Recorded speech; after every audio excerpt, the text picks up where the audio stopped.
여러분 올해 상반기 글로벌 신흥국 증시 중에서 가장 뜨거웠던 곳이 어디였는지 알고 계시나요? 바로 브라질입니다. 연초 대비 무려 15% 가까이 올라서 사상 최고치를 경신을 했죠. 근데 더 흥미로운 건 월가에서 며칠 전 브라질을 보고 이런 표현을 썼습니다. 새로운 금. 지금 중국이 갑자기 브라질에 올인하기 시작하고 있고요. 월가도 마찬가지입니다. 어쩌다가 동시에 같은 나라를 쳐다보게 됐을까요? 이게 과연 우연일까요? 오늘 영상에서는 이게 단순한 우연이 아니라는 거, 그리고 우리가 왜 지금 브라질을 주목해야 되는지 쉽게 풀어서 설명해 드릴게요.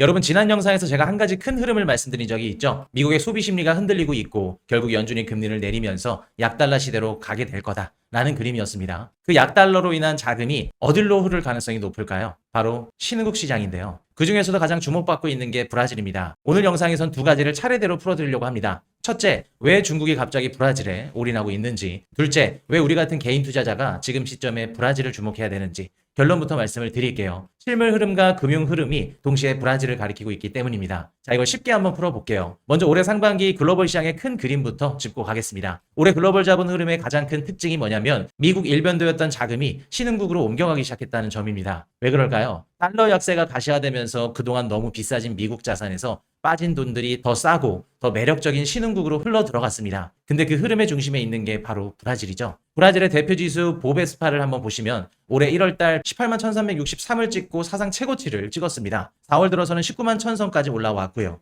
연초 이후로만 약 15% 가까이 상승을 했죠. 같은 기간 미국의 S&P 500이 거의 제자리 걸음이었던 걸 생각하면 어마어마한 차이입니다. 여기서 자연스럽게 떠오르는 질문이 있죠. 왜 하필 브라질일까? 다른 신흥국도 많은데 왜 자금이 유독 브라질로 몰리고 있는 걸까요? 이 질문에 답을 하려면 우선 글로벌 투자은행들이 브라질을 어떻게 보고 있는지 알아봐야 됩니다. 자, 미국의 2등 은행 뱅크 오브 아메리카 들어보셨죠? 4월 14일 날 브라질에 대한 리포트를 하나 발표했습니다. 그 리포트의 제목이 충격적인데요. 브라질, 새로운 금. 여러분 월가에서 한 국가를 두고 새로운 금이라고 표현한다는 게 어떤 의미일까요? 금이라는 자산은 위기가 와도 가치를 지키는 대표적인 안전자산이죠. 근데 이걸 신흥국 한 나라에 비유를 했다는 겁니다. 그만큼 브라질의 매력이 압도적이라는 거죠. 이 보고서에서 브라질을 새로운 금이라고 부른 근거가 세 가지였습니다. 첫 번째는 깊은 유동성. 브라질 시장은 신흥국 중에서도 거래량이 풍부한 편이죠. 큰 자금이 들어가도 시장이 흔들리지 않을 만큼 시장이 깊다는 걸 의미합니다. 두 번째, 원자재 노출. 브라질은 세계적인 자원 부국이죠. 철강석, 콩, 옥수수, 원유 모두 브라질이 글로벌 상위권에 들어갑니다. 약달러 시대의 원자재 가격이 오르면 자원 부국 통화 가치도 같이 강세를 보이죠. 세 번째, 여전히 높은 실질 금리. 브라질의 기준 금리는 14% 이상입니다.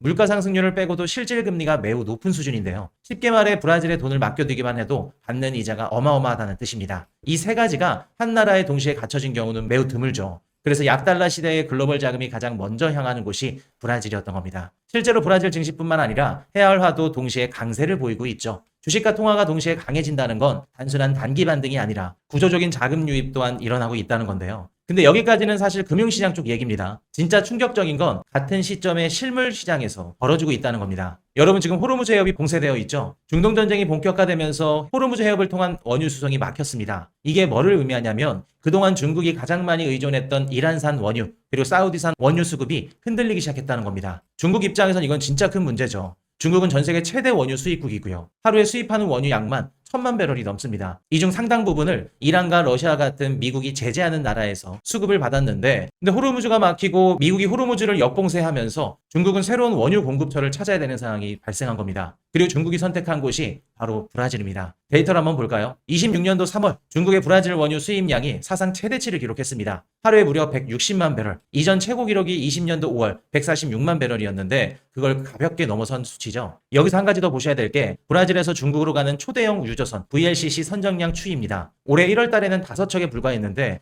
2월 달, 3월 달 들어서면서 이게 14척으로 늘어났습니다. 2달 만에 거의 3배 가까이가 된 거죠. 중국은 진심으로 브라질에 올인하기 시작했다는 걸 의미합니다. 여러분, 이건 단순히 일회성 거래일까요? 아닙니다. 훨씬 더 큰 그림이죠. 중국의 국영 건설사인 파워차이나가 최근 브라질에 40억 달러를 투자했죠. 철도, 항만, 에너지 인프라까지 통째로 들어가고 있습니다. 이건 중국이 브라질을 단순한 원유 공급처가 아니라 장기 전략 파트너로 보고 있다는 의미입니다. 브라질의 글로벌 위상이 한 단계 점프했다는 걸 의미하죠. 예전에 브라질은 그냥 산유국 중에 하나였습니다. 하지만 지금은 전 세계 2위 경제대국 중국이 핵심 에너지 파트너로 의존하기 시작한 나라가 됐습니다. 호르무즈 사태가 끝난다고 하더라도 한번 이렇게 만들어진 공급망은 쉽게 되돌아가지 않습니다. 중국 입장에서도 미국 체제 리스크가 있는 이란 대신 안정적인 브라질을 선택하는 게 합리적일 수 있겠죠. 여기서 정말 중요한 통찰이 나옵니다. 제가 이 두 흐름을 보면서 느낀 점이 있어요. 월가가 브라질을 새로운 금이라고 부른 게 4월 중순이었습니다. 그리고 중국이 브라질 원유 수입을 사상 최대로 끌어올린 점도 같은 시기라는 건데요. 금융시장과 실물시장이 거의 동시에 같은 나라를 가리키기 시작했다는 겁니다. 여러분 이게 얼마나 드문 일이냐면 보통 금융시장은 미래를 먼저 보고 움직입니다. 하지만 실물시장은 한참 뒤에 따라오죠. 근데 이번엔 둘이 동시에 한 방향을 가리키고 있었다는 겁니다. 이건 단순한 우연이 아니죠. 월가는 브라질의 자본 가치를 보고 있는 거고요.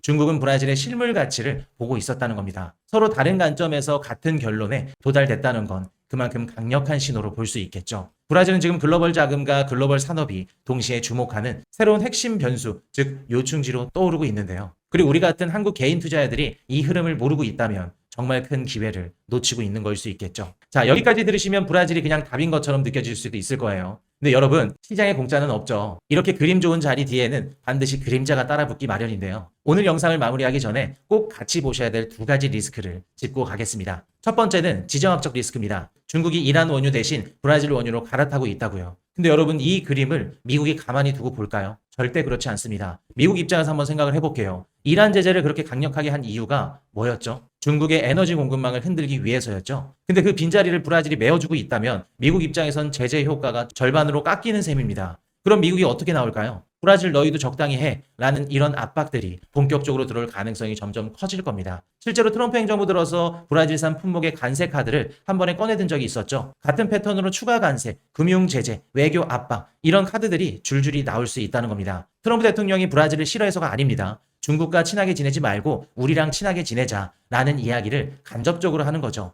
처음부터 친하게 지내자면 브라질도 듣지 않겠죠. 때리겠다고 겁을 줘야 자기네 편으로 만들 수 있겠죠. 이렇게 되면 단기적으로는 브라질 증시가 흔들릴 수 있을 겁니다. 당연히 헤알화도 같이 흔들리겠죠. 왜냐하면 글로벌 자금이라는 건 결국 정치 리스크에 가장 민감하게 반응하기 때문이죠. 미국이 브라질을 손보겠다는 건 헤드라인 한 줄만으로도 단기 조정은 충분히 올 수 있다는 거 기억해 두셔야 됩니다. 자, 두 번째 리스크는 좀 더 안쪽 얘기입니다. 브라질 내부의 재정 문제인데요. 여러분 아까 브라질의 기준금리가 14%라고 말씀을 드렸었죠. 왜 이렇게 높을까요? 물가를 잡기 위해서도 있지만 더 근본적인 이유가 있습니다. 브라질의 정부 부채가 GDP의 80%에 육박하고 있는데요. 신흥국 기준으로 보면 굉장히 높은 수준입니다. 룰라 정부가 들어서면서 복지 지출이 빠르게 늘고 있고 재정 적자도 계속 벌어지고 있죠. 이게 무슨 얘기냐면 지금의 14% 고금리는 사실 시장이 브라질 정부를 완전히 믿지 못해서 얹어놓은 위험 프리미엄일 수 있다는 겁니다. 다른 신흥국이 5%에서 6% 받을 때 브라질이 14%를 줘야 된다는 건 그만큼 시장에선 브라질을 위험하게 보고 있다는 거죠. 그럼 여기서 만약 룰라 정부가 갑자기 더 큰 복지 정책을 던진다던가 재정적자 가이드라인을 깨버린다면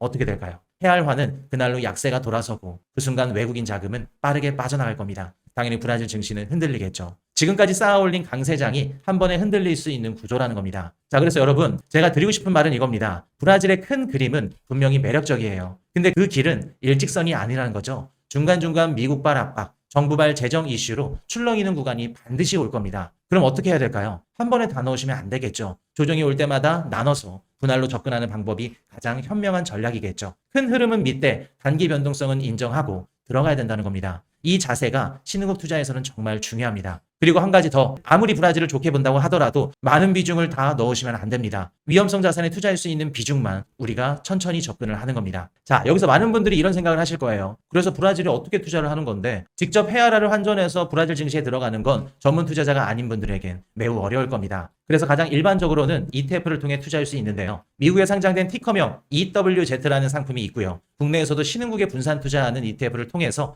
브라질 비중을 간접적으로 가져갈 수 있습니다. 근데 뭐 어떤 ETF가 있고 이런 얘기는 제가 진짜 드리고 싶은 얘기가 아니에요. 여러분 한 가지 솔직한 질문을 드려볼게요. 여러분 포트폴리오에 신흥국 비중이 몇 % 차지하고 있나요? 아마도 대부분 0%이실 겁니다. 한국 개인 투자자들의 자산 구성을 보면 거의 미국 빅테크 아니면 국내 코스피 이 두 군데로 쏠려 있죠. 글로벌 자본이 미국에서 신흥국으로 옮겨가는 시기에 정작 우리는 그 흐름에서 완전히 빠져 있었다는 건데요. 이게 왜 문제냐고요? 약달러 사이클이 본격적으로 시작하게 되면 미국 자산만 들고 있는 건 불리할 수 있는 포지션이 됩니다. 달러 가치가 떨어지면 미국 주식의 원화 환산 수익률 역시 떨어지죠. 반대로 신흥국 통화는 상대적으로 강해집니다. 여기서 브라질이 진짜 흥미로운 이유가 나오는데요. 브라질 ETF에 투자한다는 건 단순히 주식 가격 상승만 노리는 게 아닙니다. 두 가지 효과가 동시에 작동을 해요. 첫째는 브라질 지수 자체의 상승이고요. 두 번째는 헤알화 강세에 따른 통화 효과입니다. 이 두 가지가 같은 방향으로 움직이면 수익률이 단순 주가 상승에 1.5배에서 2배까지 나올 수 있는데요. 약달러 시대의 자원 부국 통화는 구조적으로 강세를 보일 수밖에 없습니다. 지금 EWZ가 1년 만에 50% 가까이 오른 데에는 주가 상승만이 아니라 해알화 강세 효과가 들어가 있는 겁니다. 여기 한 가지 더 중요한 점이 있어요. 역사적으로 약달러 사이클이 한번 시작되면 평균 5년에서 7년까지 지속이 되어 왔었죠. 2002년도부터 2008년도까지, 그리고 2009년부터 11년도까지 그랬습니다. 이 기간 동안 신흥국 증시는 미국 증시 수익률을 3배 정도 앞서 나가는 모습을 보여줬죠. 그리고 그때마다 신흥국에 일찍 투자를 해온 분들과 사이클이 무리익을 때쯤 뒤늦게 따라간 분들의 결과 차이는 그야말로 어마어마했습니다. 지금이 그 사이클의 초입일 가능성도 우리가 열어두셔야겠죠. 이미 글로벌 자금들은 움직이고 있고요. 월가의 큰 손들도 신흥국 비중을 늘리고 있습니다. 근데 한국 개인 투자들만 여전히 미국 빅테크와 국내 종목에 묶여있는 풍경인데요. 오늘 영상에서 말씀드리는 핵심은 브라질 자체가 아닙니다. 미국에만 묶여있는 시야를 글로벌로 확장한다는 사고방식을 알려드리고 싶었습니다. 브라질이든 멕시코든 아니면 인도든 약달러 시대의 자원이나 인구, 금리 매력이 동시에 갖춰진 신흥국에 일정 부분을 분산해 두는 것도 좋은 전략이라 생각이 됩니다. 이게 단순한 종목 선택이 아니라 지금 시기에 자산을 지키고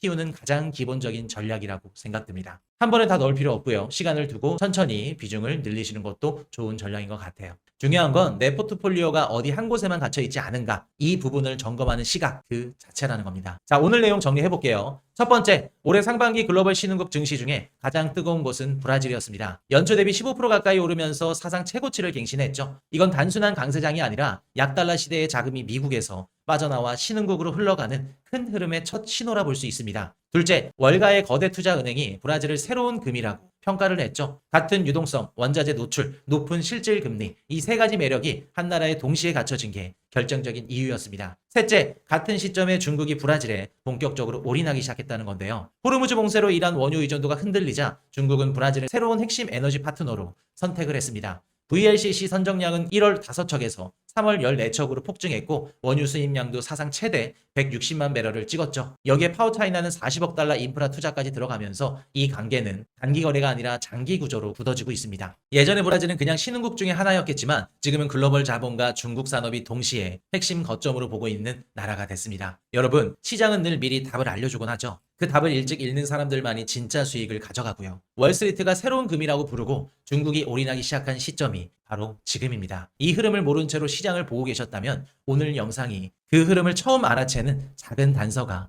되셨으면 좋겠습니다. 물론 시장은 항상 변수가 있고 신흥국은 변동성도 크죠. 하지만 가장 중요한 건 이런 큰 흐름이 만들어지고 있다는 사실 자체를 인지하고 계셔야 된다는 겁니다. 방향을 알고 자리를 잡는 사람과 방향도 모르고 따라가는 사람의 결과는 180도 달라지거든요. 저희 공식 텔레그램 채널에서 각종 유료 자료들과 학습 자료들을 무료로 제공해드리고 있습니다. 채널 입장은 기간이 지나면 제한될 수 있으니까 고정 댓글란 확인하시고 미리 입장하셔서 자료들 받아가시길 바라겠습니다. 오늘도 영상이 도움이 되셨다면 구독과 좋아요 부탁드리고요. 지금까지 코슈 경제 채널이었습니다.